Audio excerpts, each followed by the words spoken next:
Amara balanced the heavy food tray on her shoulder and carefully made her way down the hallway of the grandest mansion she had ever seen in her 23 years on Earth. The marble floors were cold beneath her slippers, the walls lined with imported Italian wallpaper, the air perfumed with luxury. She was just a server, a face in the background. Another girl in uniform hired by a catering company in Enugu to serve at the wedding of the century. The wedding of Chukwudi Obianuju, Nigeria's youngest billionaire real estate mogul, to the beautiful and powerful Nkem Ozoemena, daughter of a sitting senator. Everyone had heard of them. The tabloids called it the merger of power and wealth. But Amara didn't care about celebrity love stories. Not when her sick younger brother, Ibuka, was lying in a crowded general hospital, waiting for a treatment she could barely afford. She just needed the money. That's why she took the job. Nothing more. But life had other plans. The ballroom was golden, glowing under a ceiling so high it seemed to kiss the heavens.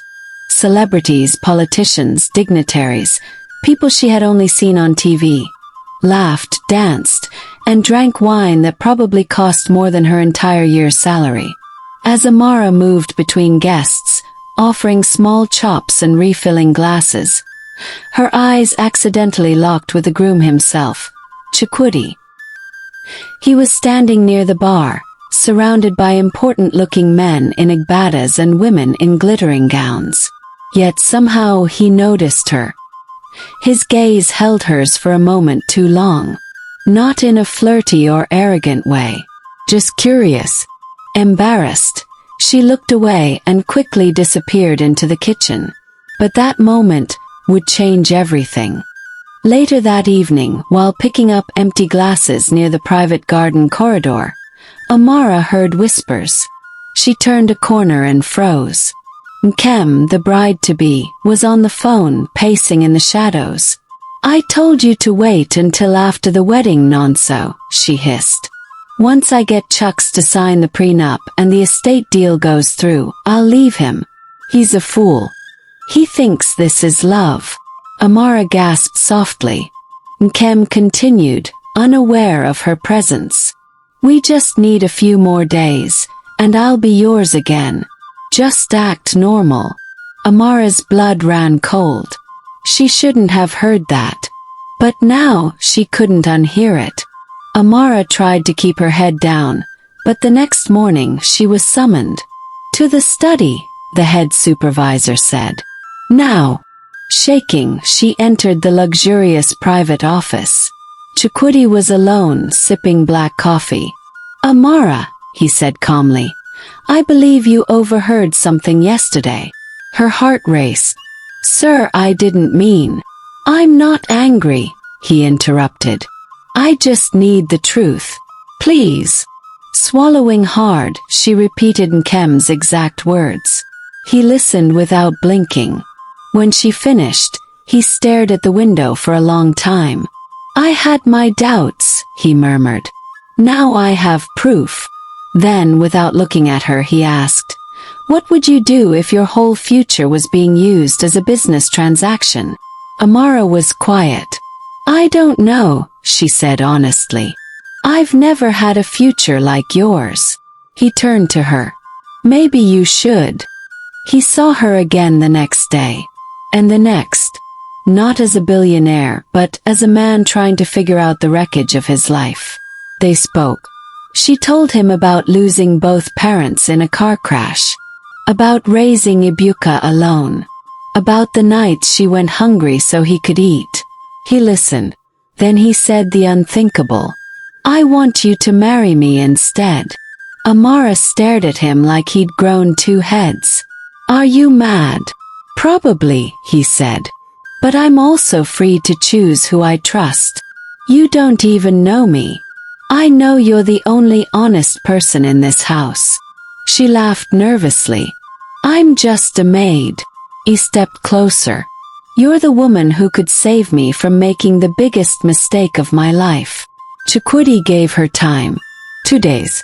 during which he called off the public part of the wedding and postponed the ceremony under the excuse of family illness. Amara didn't tell anyone, not her brother, not her best friend Adiz, not even her boss.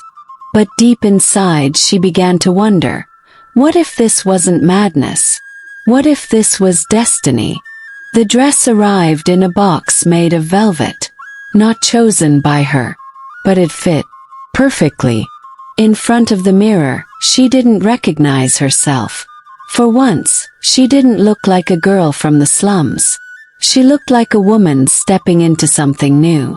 When the wedding resumed quietly, no cameras, no media, just close friends and a few stunned family members, Nkem showed up in her gown, ready to pretend. But Chuck stopped her at the door. "There's been a change," he said. "What do you mean?" she snapped. "I'm not marrying you." The guests gasped. Then Amara walked in.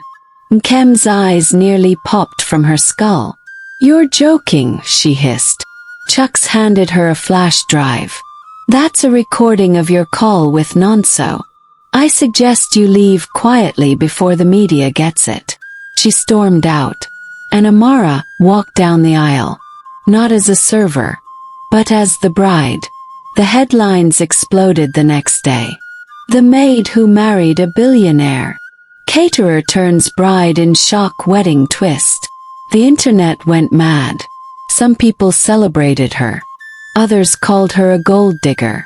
Some said she bewitched him, that she used juju. But Chuck stood by her. "She saved me," he told reporters. This was never about status. It was about truth. Still, Amara struggled. The mansion didn't feel like home. The staff she used to work beside now served her. And she didn't know how to act. Until one morning, Chuck held her face and whispered, "Don't pretend to be what you're not. I married you, not a trophy." That changed everything. Amara began using her platform.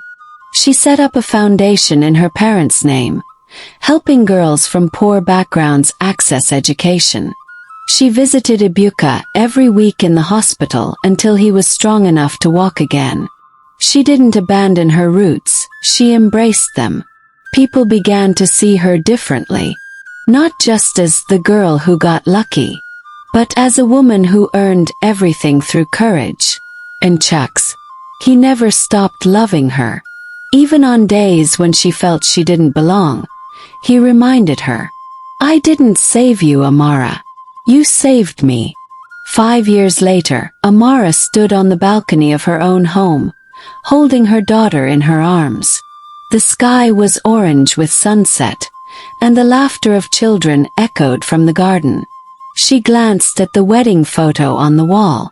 The dress still hung in her closet, untouched, glowing. Sometimes she still couldn't believe it. How a girl who once begged for leftovers at weddings ended up dancing at her own in front of billionaires.